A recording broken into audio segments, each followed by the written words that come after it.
এবার আবারও একসাথে বন্ধ হয়ে যাচ্ছে 3টি ধারাবাহিক। সবাইকে অবাক করে হঠাৎই বন্ধ হয়ে যাচ্ছে এই 3টি জনপ্রিয় ধারাবাহিক।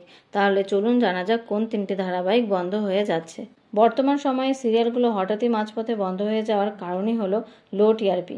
এছাড়াও বন্ধ করা হয় চ্যানেলের সাথে প্রোডাকশন হাউসের ঝামেলার জন্য, কিংবা বিগ বাজেটের ধারাবাহিক হওয়া সত্ত্বেও যদি আশানুরূপ টিআরপি না পেরে। ঠিক তেমনই ধারাবাহিক হলো জল থই থই ভালোবাসা। ধারাবাহিকটি টিআরপিতে স্লট লিড করলেও খুব বেশি টিআরপি না দেওয়ার ফলে ধারাবাহিকের প্রোডাকশন হাউস ম্যাজিক মোমেন্টস ধারাবাহিকটি বন্ধ করার সিদ্ধান্ত নেয়।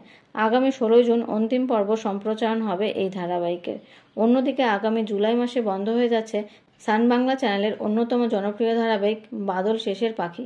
ধারাবাহিকটি শুরু থেকেই টিআরপি তালিকার অনেকটাই পিছিয়ে। বর্তমান সময়ে সবচেয়ে লো টিআরপি এই ধারাবাহিকের। তাই বসু পরিবার ধারাবাহিকের আগমনের জন্য বন্ধ হয়ে যাচ্ছে এই ধারাবাহিক। অন্যদিকে জি বাংলায় আসছে অর্গানিক স্টুডিও প্রোডাকশন হাউসের নতুন ধারাবাহিক, যার কারণে আগামী জুলাই মাসের শেষ দিকে বন্ধ হয়ে যাবে কার কাছে কই মনের কথা ধারাবাহিক। তাহলে 3টি চ্যানেলের 3টি ধারাবাহিকের মধ্যে কোনটি আপনারা মিস করবেন তা কমেন্ট করে অবশ্যই জানাবেন। ধন্যবাদ।